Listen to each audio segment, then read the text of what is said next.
Hello anime fans, तो कैसे हो आप सब। आज हम देखने वाले हैं नारुतो के एपिसोड नंबर 11 को। अगर आपने पिछला एपिसोड नहीं देखा तो उसका लिंक डिस्क्रिप्शन में मौजूद है, पहले उसे जरूर देख लेना, वरना यहाँ आपको कुछ चीजें समझने में मुश्किल हो सकती है। तो बिना किसी देरी के चलते हैं आज के एपिसोड की तरफ। एपिसोड स्टार्ट होता है। तजुना सकुरा से कहता है, तुम हमेशा सोती रहती हो, तुम्हारे साथ यहाँ आए वो दोनों लाड़के कहाँ चले गए। सकुरा जवाब देती है, वो दरख्त पर चढ़ने की ट्रेनिंग कर रहे हैं। तजुना मुस्कुराकर कहता है, तुम्हारे लिए तो मुश्किल होगा। इस पर सकुरा फखर से कहती है, नहीं, उल्टा मैं सबसे बेस्ट हूँ, इसीलिए तो सेंसेई ने मुझे यहाँ आपकी हिफाजत के लिए भेजा। तजुना हंसकर कहता है, तुम मजाक कर रही हो। इतने में एक बुजुर्ग आदमी वहाँ आता है और कहता है, तजुना, मुझे तुमसे बात करनी है। तजुना पूछता है, किस बारे में। बुजुर्ग आदमी गहरी सांस लेकर कहता है, काफी वक्त से मैं ब्रिज के बारे में सोच रहा हूँ और मैंने तय कर लिया है कि मुझे अपनी जान ज्यादा प्यारी है, मैं जा रहा हूँ। ये सुनकर तजुना हैरान हो जाता है और कहता है, तो यहाँ तक आकर तुम मेरा साथ छोड़ने को कह रहे हो, मजाक मत करो। बुजुर्ग आदमी जवाब देता है, मैं यहाँ हमारी दोस्ती की वजह से अब तक रुका था, लेकिन मैं हर दिन अपनी जान दांव पर लगाकर काम कर रहा हूँ। गतो और उसके गुंडे कभी न कभी आ ही जाएंगे और आते ही वो तुम्हें मार देंगे और ब्रिज का काम हमेशा के लिए बंद हो जाएगा। ये वक्त की बर्बादी है तजुना, जब तक हम सलामत हैं तब तक हमें काम बंद करके यहाँ से निकल जाना चाहिए। मगर तजुना मजबूत लहजे में कहता है, ये नामुमकिन है, ये हमारा ब्रिज है, हमारा आइलैंड गरीब है और ये तब तक ऐसा ही रहेगा जब तक ये ब्रिज हमें मेन लैंड से जोड़ नहीं देता। उसके बाद ही हम तिजारत और तरक्की कर सकते हैं। बुजुर्ग आदमी मायूसी से कहता है, ऐसी उम्मीद रखकर क्या फायदा होगा जब हम जिंदा ही ना रहें। तजुना बात खत्म करते हुए कहता है, दोपहर हो गई है, अब खाना खाने चलते हैं। बुजुर्ग आदमी फिर समझाने की कोशिश करता है, तजुना, मेरी बात समझने की कोशिश करो। लेकिन तजुना उसकी बात काट कर कहता है, अब कुछ मत कहना, और हाँ, खाना खाने के बाद वापस आने की कोई जरूरत नहीं है। दूसरी तरफ नारुतो दराक पर चढ़ने की ट्रेनिंग कर रहा होता है। बार बार गिरने के बाद वो गुस्से में कहता है, ये इतना मुश्किल क्यों है, मैं तुमसे तो नहीं हारने वाला बच्चू हूँ। उसी वक्त सकुरा तजुना के साथ बाजार की तरफ जा रही होती है और पूछती है, हम कहाँ जा रहे हैं। तजुना जवाब देता है, रात को खाना तो खाओगी ना, मुझे खाने के लिए कुछ सामान लेना है। जब दोनों बाजार में पहुंचते हैं तो अचानक एक आदमी जोर से चिल्लाता है, चोर चोर, कोई पकड़ो। सकुरा हैरानी से इधर उधर देखती है और कहती है। तो थोड़ी देर बाद तजुना एक दुकान के सामने रुक कर कहता है, ये लो, हम आ गए। दुकान का मालिक उनका इस्तकबाल करते हुए कहता है, वेलकम। सकुरा दुकान के अंदर नजर डालती है और हैरान होकर कहती है, ये कोई स्टोर है, यहाँ तो कुछ भी नहीं है। तभी एक आदमी चुपके से सकुरा का बैग चुराने की कोशिश करता है। सकुरा फौरन उसका हाथ पकड़ लेती है और कहती है, चोर कहीं के।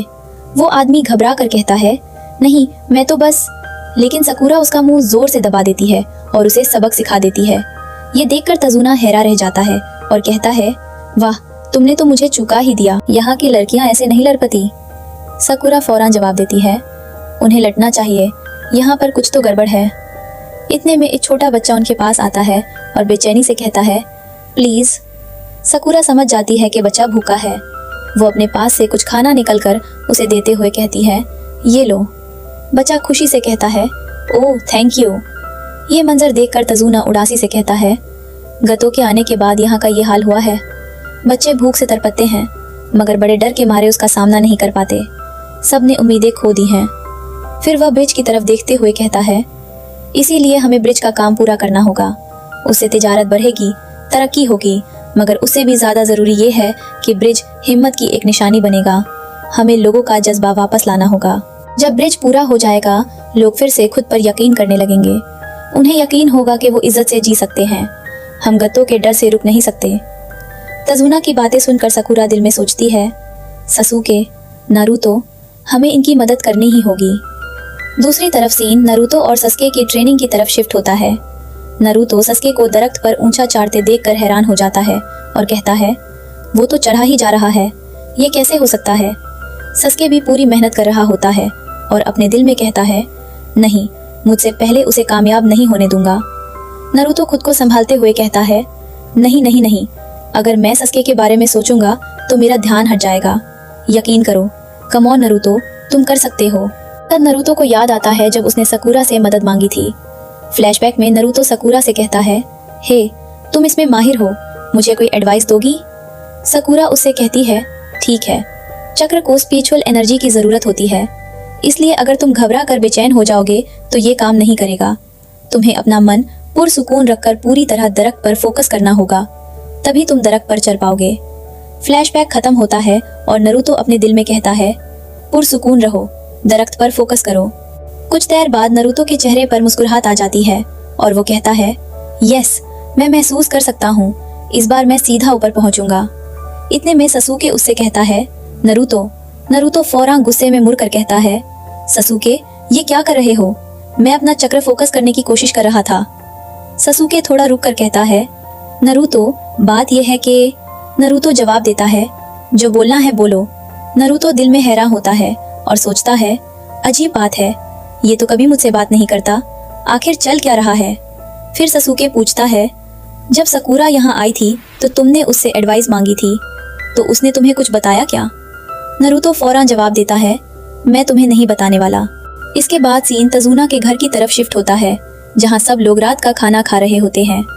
तजुना खुशी से कहता है, कितनी अच्छी बात है, एक अरसे के बाद हमारे कौन में इतने सारे मेहमान आए हैं।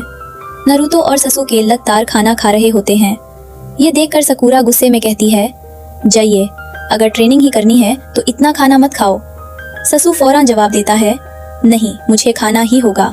नरूतो भी पीछे नहीं रहता और कहता है, और मुझे इससे ज्यादा खाना होगा, ऐसा करके ही मैं इसे हराने जितना ताकतवर बन पाऊंगा।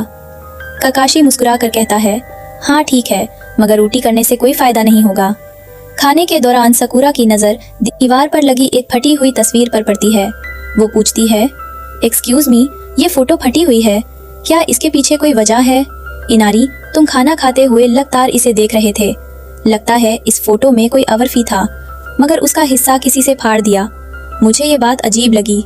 इनारी की माँ उदास लहजे में कहती है, वो मेरे हस्बैंड थे। तजुना भी धीमी आवाज में कहता है, सब लोग उसे इस ऑटो का हीरो कहते थे।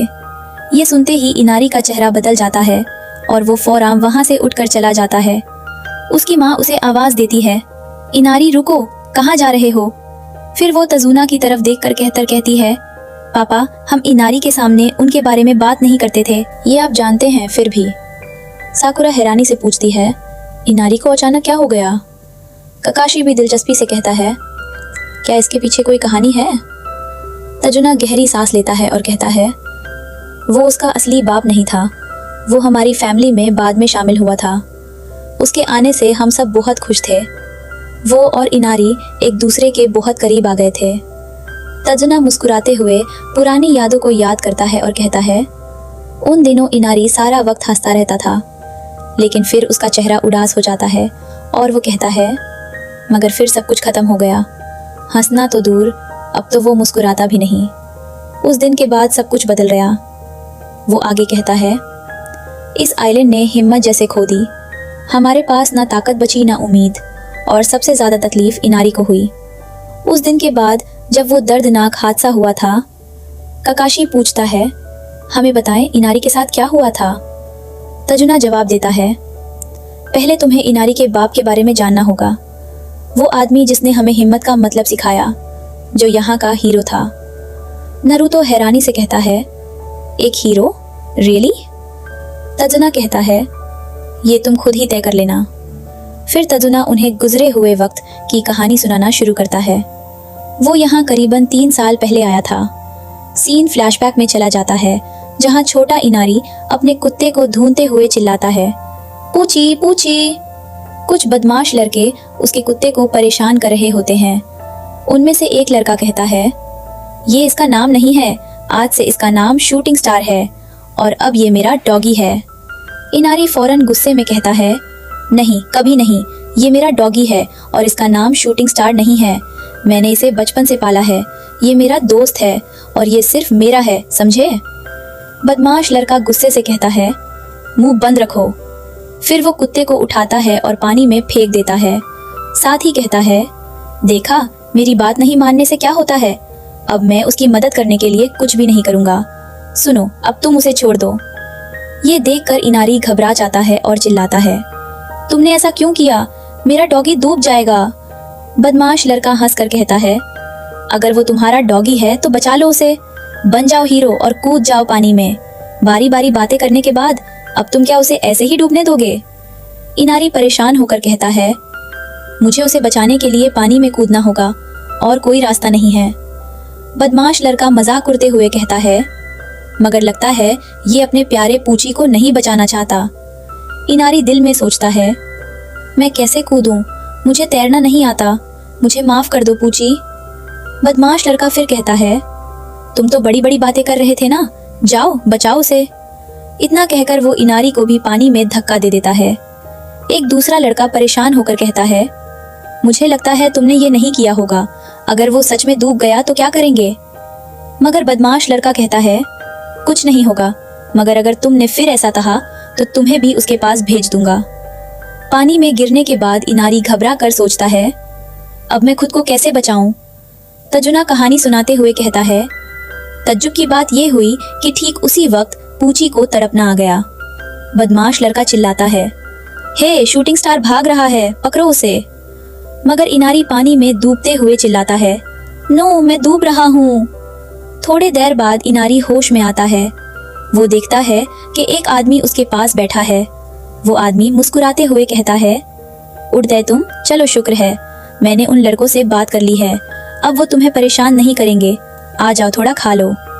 इनारी दिल में सोचता है, क्या मैं जिंदा हूँ और कौन कौन है? फिर वो पूछता है, क्या आपने मुझे पानी से बाहर निकाला मिस्टर? आदमी मुस्कुरा कर कहता है, पहले यहाँ आओ और कुछ खा लो, फिर से बातें करेंगे। खाना खाते हुए वो आदमी मजाक में कहता है, अच्छा तुम्हारे डॉगी ने भी तुम्हें छोड़ दिया क्या?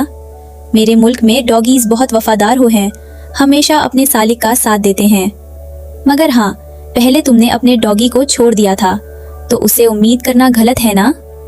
ये सुनकर इनारी उदास हो जाता है, सुता है। मैं तो यूज बचाना चाहता था, मगर मैं बहुत डर गया। मैं सच में बहुत डर गया था और लगता है मुझ में थोड़ी सी भी हिम्मत नहीं है।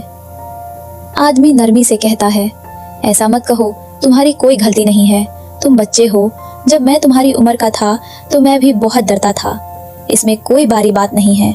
मगर एक बात हमेशा याद रखना, अपनी जिंदगी ऐसे जियो कि तुम्हें किसी बात का पछतावा ना हो। अगर तुम्हें कोई चीज पसंद है तो उसकी हिफाजत करना तुम्हारा फर्ज है। फिर चाहे कितना मुश्किल हो, कितना भी दुख हो, कोशिश करते रहो। भले ही तुम्हें अपनी जान दाव पर क्यों ना लगानी पड़े, पूरी ताकत से उसकी हिफाजत करो, कभी हार मत मानना। तजना कहानी जारी रखते हुए कहता है, उसका नाम था कैजा, एक मामूली मछुआरा जो किसी और मुल्क से यहाँ अपने ख्वाब पूरे करने आया था। और उस दिन के बाद इनारी और कैजा साथ ही रहने लगे। इनारी ने अपने असली वालिद को नहीं देखा था, इसलिए कैजा उसकी जिंदगी में बहुत अहमियत रखता था। वो उसकी हर बात मानता, उसके नक्शे कदम पर चलता, बिल्कुल एक बेटे की तरह। कैजा ज्यादातर हमारे साथ ही रहता और फिर वो हमारी फैमिली का हिस्सा बन गया।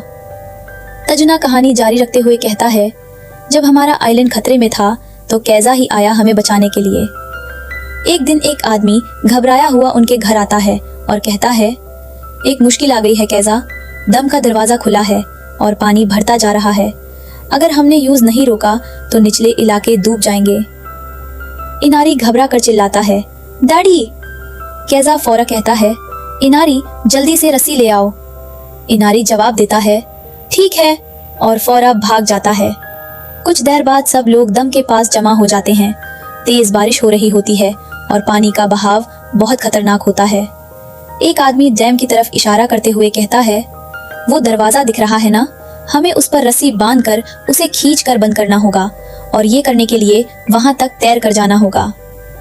दूसरा आदमी मायूसी से कहता है, कोई भी इतने तेज बहाव में वहां तक तैर कर नहीं सकता। फिर कोई और कहता है, अगर हमने ये नहीं किया तो पूरा इलाका तबाह हो जाएगा, बस यही एक रास्ता है। ये सुनकर कैजा आगे बढ़ता है और कहता है, मैं ये करूंगा। ये सुनते ही लोग हैरान रह जाते हैं और कहते हैं, कैजा पागल मत बनो, तुम वहां तक नहीं पहुंच पाओगे। मगर कैजा पीछे हटने को तैयार नहीं होता। वो इनारी की तरफ देखकर कहता है, डैडी फिक्र मत करो, तुम्हारे डैड को कुछ नहीं होगा। ये हमारा विलेज है और इस पर आने वाली हर मुसीबत का सामना हमें ही करना है। अगर तुम्हें कोई चीज पसंद है तो उसकी हिफाजत करो और अगर जरूरत पड़े तो अपनी जान भी दांव पर लगा दो, कभी हार मत मानना। इनारी पूरे यकीन के साथ चिल्लाता है, मुझे पता है आप ये कर लेंगे। कैजा फौरा तेज पानी में कूद जाता है और मुश्किल से दम के दरवाजे तक पहुंचता है। कुछ देर बाद लोग खुशी से चिल्लाने लगते हैं, उसने कर दिया, उसने रस्सी बांध दी है। फिर सब लोग मिलकर रस्सी खींचना शुरू कर देते हैं। ठीक है, चलो अब उसे खींचो, चलो सब मिलकर खींचो। आखिरकार दम का दरवाजा बंद हो जाता है और पूरा इलाका तभी से बच जाता है। तजुना कहता है, उस दिन के बाद कैजा हमारी इस आइलैंड का हीरो बन गया। उसने हम सबको हिम्मत को मतलब सिखाया और इनारी को अपने वालिद पर बहुत नाज था।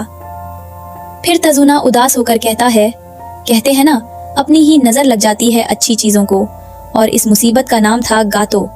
उसने पूरे आइलैंड में दहशत फैलाई दी। सिर्फ कैजा ही उसके सामने खड़ा हुआ, लेकिन गटो यह बर्दाश्त नहीं कर सका कि एक लोकल हीरोज के रास्ते में आ रहा है। इसलिए उसके गैंग ने काइजा को निशाना बना लिया। एक दिन गटो के आदमी काइजा को बुरी तरह मारते हैं और गटो उसके सामने खड़ा होकर कहता है, अब तुम्हारा वक्त खत्म हुआ काइजा। बहुत बोल रहे थे ना कि अपने दोनों हाथों से इस पूरे शहर की हिफाजत करोगे। अब तुम्हारे हाथ किसी काम के नहीं रहे, मगर तुम्हारी आंखों में अब भी वो आकद है। मेरे आदमी जल्द ही उसे भी निकाल देंगे। काम को अंजाम दो। फिर उसके आदमी काइजा को जमीन पर गिरा देते हैं और कहते हैं, चल जमीन चाट। कुछ देर बाद पूरे आइलैंड के लोगों को एक मैदान में जमा किया जाता है। वहां गटो के आदमी सबके सामने ऐलान करते हैं, ध्यान से सुनो। इस आदमी ने गटो कॉरपोरेशन के खिलाफ आवाज उठाई। इसने हमारी हुकूमत को ना मानने की जुर्रत की और इस जुर्रत की सजा मौत है। जो भी इसकी तरह हमारे खिलाफ खड़ा होगा उसका भी यही अंजाम होगा। कोई भी आगे आने की हिम्मत ना करे।